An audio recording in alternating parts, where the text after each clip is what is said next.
चलो बच्चों class start करते हैं। आज की इस क्लास में हम लोग नेमसेट में जो प्रीवियस ईयर में जो क्वेश्चंस आए हुए हैं उसको डिस्कस करेंगे। टॉपिक का नाम है मैट्रिसेस एंड डिटरमिनेंट। ठीक है, ईयर 2009 से लेकर के 2021 तक का जो भी क्वेश्चंस पूछे गए हैं मैट्रिक्स एंड डिटरमिनेंट से रिलेटेड, वो सारे क्वेश्चंस हम लोग डिस्कस करेंगे। तो इस पहले वाले पार्ट में जो भी ईयर का क्वेश्चन मिसिंग होगा वो आपको सेकेंड पार्ट में मिल जाएगा। ठीक है, ये मत देखना है कि सर ये क्वेश्चंस में ये ईयर का मिसिंग है, ये ईयर का मिसिंग है, तो डरने वाली कोई बात नहीं है। पार्ट 2 भी आएगा, तो जो भी क्वेश्चंस इस ईयर के मिसिंग होंगे वो पार्ट 2 में मिल जाएगा। मैं बार बार बता रहा हूँ स्टार्टिंग में। ठीक है, तो चलिए आइए क्लास स्टार्ट करते हैं। तो सबसे पहले आप लोगों को मैं क्वेश्चन शो कर देता हूँ कि कौन कौन से ईयर का क्वेश्चन मैं अभी लेकर के आया हूँ। ठीक है, तो आप लोग एक बार स्क्रीनशॉट ले लो और एक बार खुद से ट्राई करो। बन जाता है तो वेल एंड गुड, आप लोग ने काफी अच्छी तैयारी करी है। नहीं बनता है तो एक बार आप वीडियो देख लें, क्योंकि मैं इसमें ट्रिक्स भी बताने वाला हूँ। ठीक है, चलिए आइए क्वेश्चन नंबर 1 स्टार्ट करते हैं। तो क्वेश्चन नंबर 1 जो है निमसेट के 2009 में पूछा गया क्वेश्चन है। तो क्वेश्चन क्या कह रहा है, if A is a 3 by 3 matrices with determinant of A equals to 3, then determinant of adjoint of A is। तो देखो ये जो पहला क्वेश्चन है ना, टोटली प्रॉपर्टीज पे बेस्ड है। अगर आपको ये पता होगा तभी आप ये बना पाओगे, है ना। तो आप लोग से रिक्वेस्ट है कि प्रॉपर्टीज आप लोग लर्न कर लेना, जिससे एग्जाम में क्वेश्चन बनाना काफी आसान हो जाएगा। ठीक है, तो अब जो बच्चों को नहीं पता है तो डरने वाली नहीं बात है, मैं आप लोगों को बता दूंगा। जिन बच्चों को अपार्ट फ्रॉम दिस प्रॉपर्टी और भी जरूरत होगी तो आप व्हाट्सएप करना, मैं आपको पीडीएफ सेंड कर दूंगा। ठीक है, तो प्रॉपर्टीज बोलता है क्या है, determinant of adjoint of A. Determinant of adjoint of A अगर बोलता है फाइंड आउट करने के लिए, उसके लिए होता है डिटरमिनेंट ऑफ ए पावर में n-1।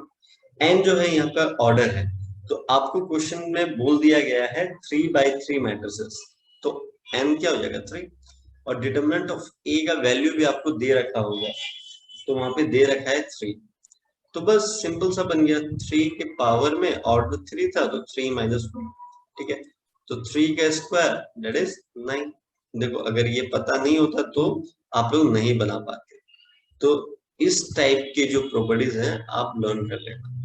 ठीक है, चलिए स्टार्ट करते हैं। मैं बार बार बोल रहा हूँ, ये जो n है, n जो है दैट इज आपका जो ऑर्डर दिया रहेगा, 3 by 3 बोलेगा, 2 by 2 बोलेगा। तो अगर ये 2 by 2 बोल रहा है ना, तो n जो है आपको 2 लेना है।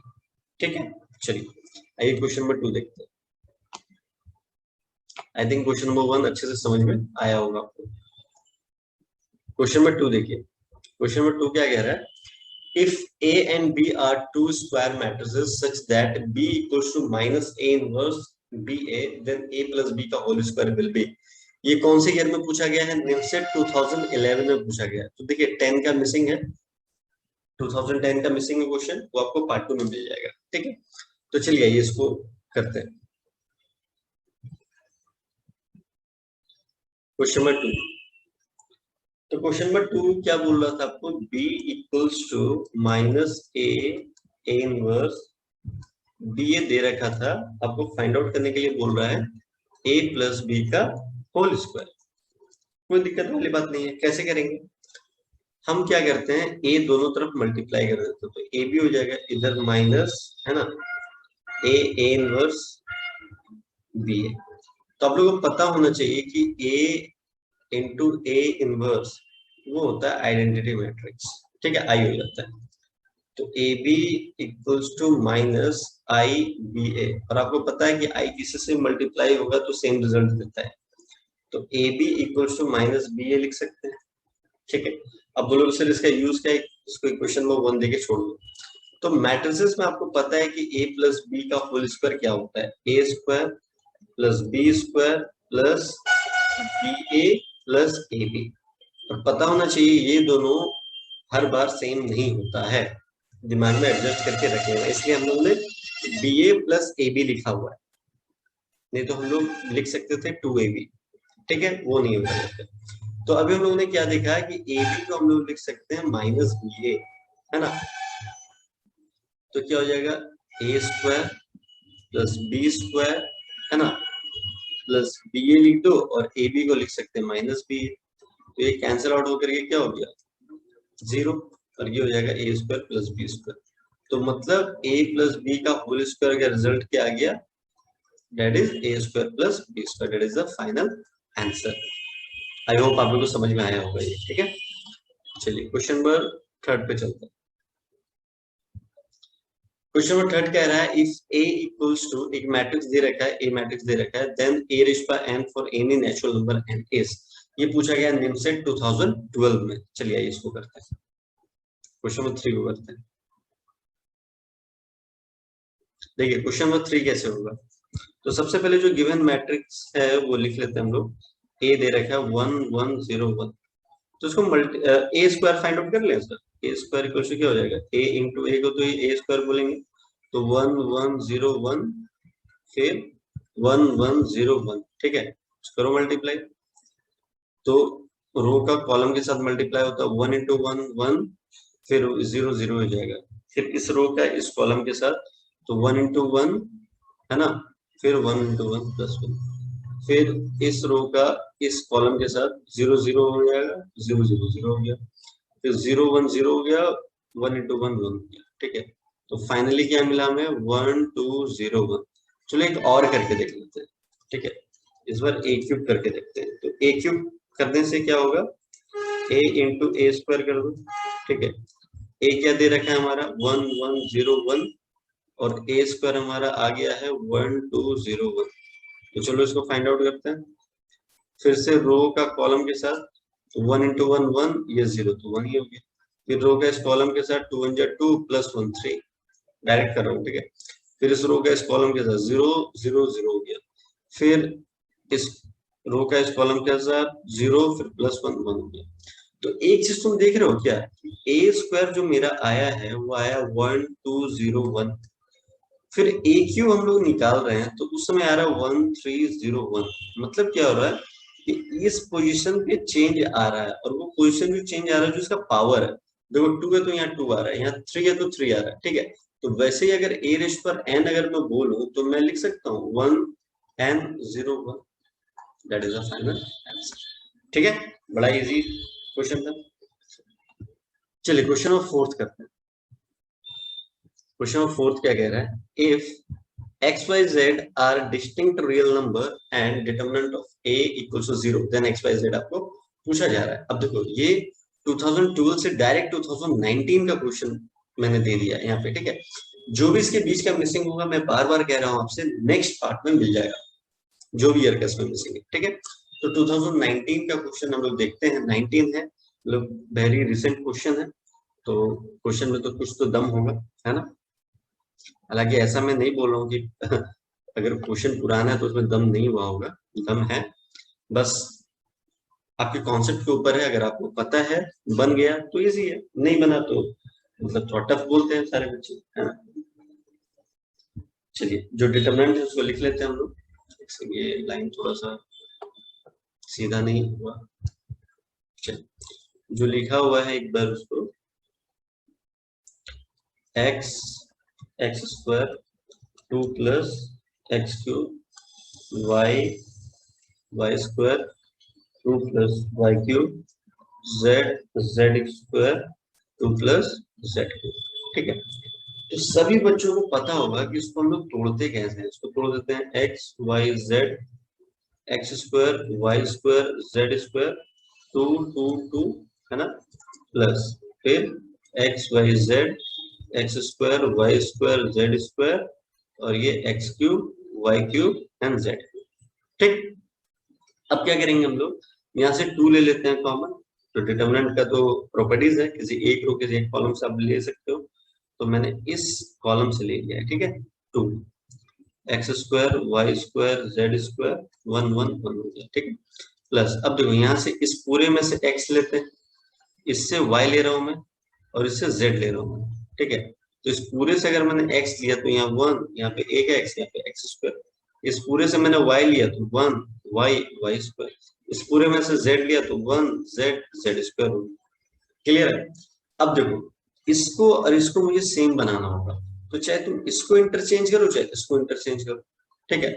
तो अगर जिसको भी इंटरचेंज करना है, बट प्रॉपर्टीज अगर एक बार इंटरचेंज करोगे तो माइनस साइन लगेगा, दो बार करोगे तो प्लस साइन लग जाएगा। तो देखो अगर मैं इसको यहाँ पे लाता हूं और ये इधर जाता है तो एक बार इंटरचेंज हुआ, माइनस साइन लग गया, ठीक है। उसके बाद ये वाला इस पोजीशन में चला गया, अब इसको छेड़ेंगे नहीं।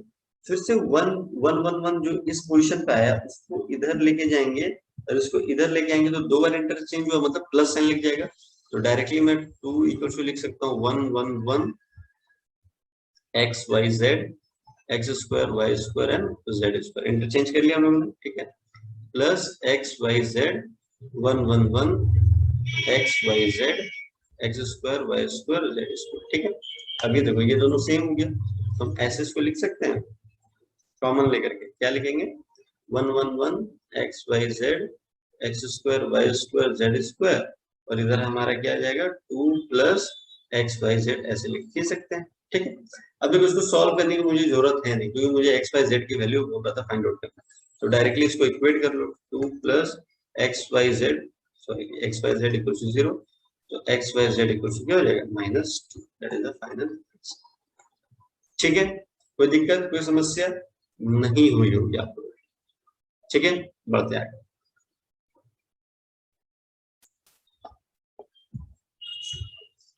क्वेश्चन नंबर 5 की तरफ चलते हैं। 5 क्या कह रहा है, इफ ए आपको मैट्रिसेस दे रखा है, एफ ऑफ एक्स दे रखा है 1 plus x square plus dot dot x के बारे में 16, एफ ऑफ ए बोल रहा फाइंड आउट करने, 2018 का क्वेश्चन है, तो वो 19 के बाद 18 दे दिया मैंने, ठीक है।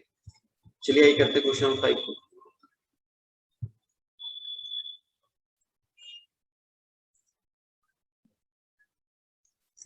क्वेश्चन नंबर 5 जो दे रखा है ए गिवन मैट्रिक्स, उसको लिख लो, क्या दे रखा है 0 5 0 0, ठीक है। एफ ऑफ ए दे रखा है, तो एफ ऑफ नहीं सॉरी ए दे रखा था, एफ ऑफ एक्स क्या दे रखा था 1 plus x square plus dot dot dot dot plus x के बाद में 16। तो देखो यहाँ पे एक्स है ना, तो सारा टर्म एक्स पे है, अगर मैं ए डाल दूं तो सारा टर्म ए में नहीं हो जाएगा, एकदम सर कोई बात नहीं, एकदम कर सकते हो, कर दिया मैंने, ठीक है। इसके बाद अब है ना एक बार ए स्क्वायर फाइंड आउट करके दो, ए स्क्वायर इक्वल टू क्या होगा ए इंटू ए, तो अगर मैं ए मेरा दे रखा है 0 5 0 0 0, ये 0 दे रखा है, ए भी मेरा 0 5 0 0 दे रखा है, ठीक है। तो अगर हम मल्टीप्लाई करते हैं तो इस रो का इस कॉलम के साथ 0 0 0, फिर इस रो का इस कॉलम के साथ 0 0 0 हो गया, फिर इसका इसके साथ 0 हो गया, फिर इसका इसके साथ 0 हो गया, मतलब ए स्क्वायर मेरा 0 हो रहा है। अरे भाई अब ए स्क्वायर 0 हो गया तो कोई भी तुम टर्म निकालो तो 0 ही आएगा, तो हम लोग बोल सकते हैं कि ए स्क्वायर निकालो, चाहे ए क्यूब निकालो, चाहे मेरा लास्ट टर्म है ए की पावर में 16 ये निकालो, है ना, तो सबका वैल्यू क्या आ रहा है 0। तो एफ ऑफ ए हम लोग बोल सकते हैं क्या है मेरा 1 प्लस ए, बाकी टर्म मेरा 0 होता है, छोड़ देंगे उसको, ठीक है। अब एफ ऑफ ए मुझे फाइंड आउट करने के लिए बोला था, तो F of A equals to, अब देखो 1 है ना, मैट्रिसेस में 1 का मतलब आइडेंटिटी मैट्रिक्स है, तो इस 1 को हम लोग लिख सकते हैं 0 1 0 0 1, ठीक है, प्लस ए क्या दे रखा है 0 5 0 0, ऐड कर दो तो ये इसी से ऐड होगा तो 1, ये 5, ये 0, ये 1, that is the final answer, ठीक है। चलो बढ़ते हैं आगे, क्वेश्चन नंबर 6 कह रहा है find the matrix x such that 2a plus b plus x equals to 0 whose a और b दे रखा है। बड़ा ही इजी क्वेश्चन है, निमसेट 2017 में पूछा गया है, पता नहीं ये क्वेश्चन क्यों पूछ दिया गया एग्जाम, एकदम इजी क्वेश्चन, ठीक है। चलो अब निमसेट वालों ने पूछा है तो कोई दिक्कत नहीं है ना, इजी क्वेश्चन तो है, मतलब एकेडमिक लेवल में भी अब ऐसा क्वेश्चन नहीं पूछा जाता है, तो थोड़ा सा आप देख लें, बट देखो 2017 में पूछा गया इसलिए मैं डिस्कस कर रहा हूँ, बट मेरे ख्याल से इतने इजी क्वेश्चन नहीं दिए जा सकते, ठीक है। तो देखिए ए क्या दे रखा है -1 2 3 4, और बी क्या दे रखा है, बी आपको दे रखा है 3 -2 1 एंड 5, ठीक है। इक्वेशन था आपका 2a plus B plus X equals to 0, X find out करना है आपको, तो लेट कर लिया हम लोग ने, लेट कर लिया x जो है वो a b c d, let कर लिया, ठीक है। तो 2a क्या है मेरे पास -1 2 3 4, अब तुम लोग सर लेट 2/2 ही क्यों किया? आपको पता है कि एडिशन सब्ट्रैक्शन तभी पॉसिबल है जब ऑर्डर सेम होगा। 2/2 रहेगा तो वो भी 2/2 होना चाहिए ऐड होने के लिए, ये 3/3 है तो वो भी 3/3 होना चाहिए ऐड करने के लिए, तभी लिया हमने। ठीक है, बी है 3 - 2 1 5 और इधर प्लस एक्स है हमारा, एक्स तो लेट कर लिया, ABCD। ठीक है, इक्वल टू 0। करो सॉल्व, आसान है। तो -2 ये 4 ये 6 ये 8 प्लस ये 3 - 2 1 5 प्लस ABCD, ये तो हमको फाइंड आउट ही करना है। ठीक है, ऐड कर दो इधर वाला को, ऐड करते तो इधर आ जाएगा आपका 1 2 7 13। ठीक है, प्लस ये आ गया आपका ABCD। ठीक है, इक्वल्स टू 0 0 0 0। ठीक है, देखो दो रास्ते हैं, तो तुम ऐड करके डायरेक्ट 0 से इक्वेट करके ले आओ।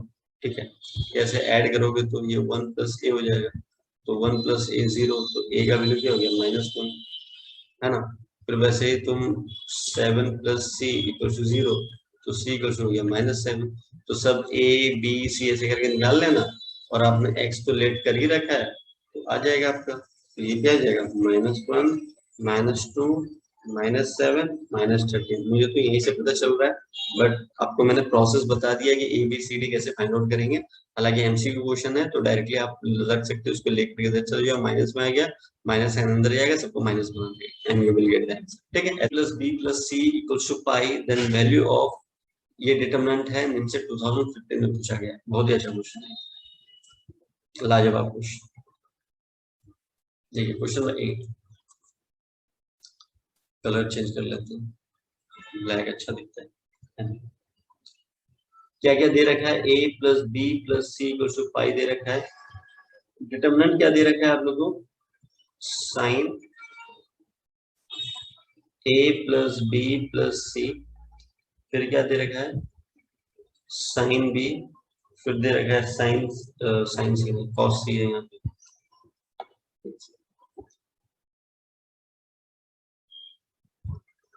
कॉस सी, फिर यहाँ पे साइन b, फिर 0, फिर tan a, फिर क्या दे रखा है, cos a + b - tan a, फिर दे रखा है 0। इस ये क्वेश्चन, तो सबसे पहले यहाँ पे ऑब्जर्व करो क्या है यहाँ पे। सबसे पहले हम देख रहे हैं कि डायगोनल में ये दो 0 है ना। अगर मैं पाई का वैल्यू यहाँ पे पुट करूँ तो साइन पाई वो भी 0 हो जाता है, मतलब डायगोनली मेरा पूरा का पूरा 0 बन गया, पहला चीज। दूसरा, यहाँ पे हम लोग देख पा रहे हैं कि साइन भी पॉजिटिव है तो ये नेगेटिव में है, टेन है ये पॉजिटिव है तो ये नेगेटिव में, तो बहुत हद तक स्क्यू सिमेट्रिक मैट्रिक्स बन रहा है। तो स्क्यू सिमेट्रिक मैट्रिक्स होता क्या है आप लोगों को पता होना चाहिए। स्क्यू सिमेट्रिक मैट्रिक्स हम लोग 0 a -b -a 0 c b -c 0, इसको बोलते हैं स्क्यू सिमेट्रिक मैट्रिक्स। ठीक है, तो इसको क्या बोला जाता है, ये ऑड ऑर्डर, क्या बोल रहे हैं हम लोग, odd order skew symmetric matrix is 0, ये प्रॉपर्टीज है। ठीक है, अब ये ऑड ऑर्डर का मतलब क्या हो गया, देखो ये वाला पार्ट, देखो इसको बोलते हैं A11, इसको बोलते हैं A12, और इसका 21, मतलब ये 1 2 = A21, और ये नेगेटिव में होता है। आ रहा समझ में? अब जरा ध्यान से देखो, ये A13 है, A13, ठीक है, और ये आपका है 31, तो देखो माइनस साइन लग रहा है ना, एक पॉजिटिव एक नेगेटिव में होगा, एक पॉजिटिव एक नेगेटिव में होगा। ठीक है, फिर इसका भी देख लेते हैं, ये है आपका A23 और A32, नेगेटिव में देखो एक पॉजिटिव एक नेगेटिव में, एक पॉजिटिव एक नेगेटिव में। ठीक है, तो उसको बोलेंगे स्क्यू, और डायगोनल 0 होना चाहिए, तो odd order skew symmetric matrix is 0, तो लगभग वही दिख रहा है। बट एक चीज हमको यहाँ पे दिख रहा है सर, ये cos c है और ये cos a + b है, तो इसको सर हम लोग बना सकते हैं, एकदम बना सकते हैं, कैसे, कैसे बनाएंगे भाई? तो ये हमारा दे रखा है a plus B plus C equal to pi, है ना। तो अगर मैं रख दूं यहाँ पे a प्लस बी इधर रख दूं और इसको कर दूं पाई माइनस सी, और दोनों तरफ लगा दूं cos, cos a plus B, और इधर लगा दूं कॉस पाई माइनस सी। तो कॉस 180 माइनस थीटा क्या होता है? Minus cos theta. तो कॉस a प्लस बी हमें मिल गया माइनस कॉस सी। ठीक है, चलो अब सब सरदर्दी खत्म। कैसे? साइन पाई लिखेंगे तो जीरो, साइन बी है हमारे पास, कॉस सी है हमारे पास, माइनस साइन ए बी हो ही गया, बी पहले से दे रखा है, ये जीरो है, टेन ए पहले से दे रखा है। अच्छा, कॉस ए प्लस बी हमने देख लिया, माइनस कॉस सी लिख सकते हैं, है ना। माइनस टेन ए दे रखा है और ये जीरो। अब देखो ये पूरा का पूरा वैसे ही दिख रहा है, दिख रहा है ना जी? हम्म, दिख रहा है। तो जब दिख रहा है तो क्या इसका आंसर हो जाएगा? आंसर हो जाएगा। ठीक है, बस थोड़ा सा ऑब्जर्व करना है, थोड़ा दिमाग लगाना है, अटेंटिव रहना है। ठीक है, चलिए क्वेश्चन नंबर 9 पे चलते हैं। क्वेश्चन नंबर 9 कह रहा है if the matrix this has a inverse matrix then find the value of K. ये भी बड़ा इजी क्वेश्चन है, एकेडमिक लेवल पे हमें बताते हैं कि इन्वर्टेबल मैट्रिक्स होता है तो क्या होता है। ठीक है, तो वो आपके नेम सेट में दे दिया तो कोई दिक्कत वाली बात नहीं है। क्वेश्चन नंबर 9, 9 क्या कह रहा है? इन्वर्टेबल मैट्रिक्स होता कब है? वीडियो को पॉज करो और रिकॉल करने की कोशिश करो कि इन्वर्टेबल मैट्रिक्स हम लोग कब बोलते हैं। ठीक है, चलिए नहीं पता तो बता देता हूँ। इन्वर्टेबल मैट्रिक्स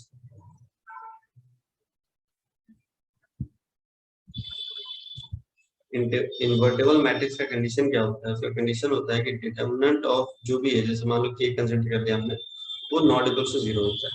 ठीक है, और ये क्या होता है? नॉन सिंगुलर मैट्रिक्स, और इक्वल टू जीरो हो जाता है सिंगुलर मैट्रिक्स में, determinant of that matrix equal to zero. तो हमारा जो यहाँ पे क्वेश्चन में दे रखा है -1 3 2 1 k -3 1 4 5, ये दे रखा है। ठीक है, तो इसका डिटर्मिनेंट जो है वो नॉट इक्वल टू जीरो कर दो, you will get the answer 1 k -3 1 4 5 not equal to zero. निकालो डिटर्मिनेंट, -1 रखे, ये और ये कैंसिल आउट हो गया, 5k और ये +12, है ना, -3, ये और ये हट गया, 5 + 3, फिर +2 को रखेंगे, तो जिसको रखते हैं ना उसके सामने नीचे वाला मैनेज हो जाता है, हटा दो। उसके बाद 4 - k not equal to zero. ठीक है, इसको जब सॉल्व करोगे तो आ जाएगा -7k -28 not equal to zero. तो -7k = 28, तो k कुछ क्या हो जाएगा? -4 नॉट इक्वल। ठीक है, तो that is the final answer. Clear है?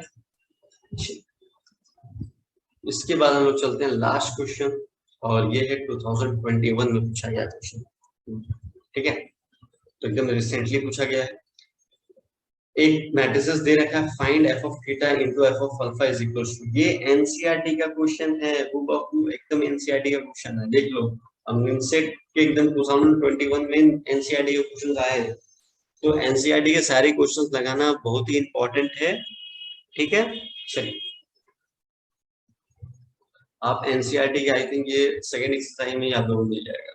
ठीक है, क्वेश्चन नंबर 13 हो, आप देख लेना, मैट्रिक्स चैप्टर उठाना। ठीक है, सेकंड एक्सरसाइज में ही चल जाना आप लोग, तो उसमें क्वेश्चन नंबर 13 सेकंड या third, second exercise, third exercise में क्वेश्चन नंबर 13 तो एकदम याद आ रहा है। ठीक है, देख लेना है। चलिए क्वेश्चन नंबर 10 हम लोग करते हैं। क्या गिवन दे रखा है उसको लिख लो यहाँ पे। एफ ऑफ थीटा दे रखा है, एक ये उल्टा ही लिख रहा हूँ,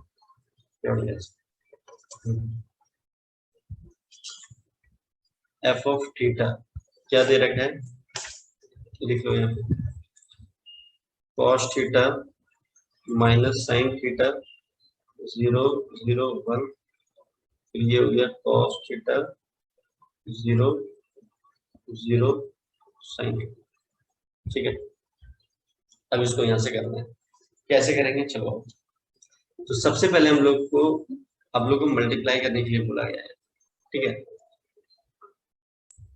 तो एफ ऑफ थीटा, है ना, इंटू एफ ऑफ अल्फा। तो मुझे एक बात बताओ, यहाँ पे अगर ये थीटा है तो देखो सारा टर्म थीटा पे, अगर यहाँ अल्फा लिख दो तो सारा टर्म यहाँ cos alpha minus sine alpha हो जाता है। तो एफ ऑफ थीटा लिख लो यहाँ पे, cos theta minus sine theta 0 0 1, sine theta cos theta 0 0, ठीक है। और यहाँ पे अल्फा वाला डाल देते हैं, cos alpha minus sine alpha 0 0 1, फिर यहाँ पे साइन अल्फा कॉस अल्फा 0 0, ठीक है। मल्टीप्लाई करेंगे तो क्या मिलेगा, लेट्स सी। रो का कॉलम के साथ करना है, तो cos theta into cos alpha क्या हुआ, cos theta into cos alpha. यहाँ कॉस स्क्वायर थीटा अल्फा मत कर देना, बहुत बच्चे कर देते हैं। देखो ये अगर अलग अलग है तो अलग अलग ही लिखेंगे, थीटा अलग अलग है तो अलग अलग, cos theta into sine alpha, cos theta into cos alpha, ठीक है।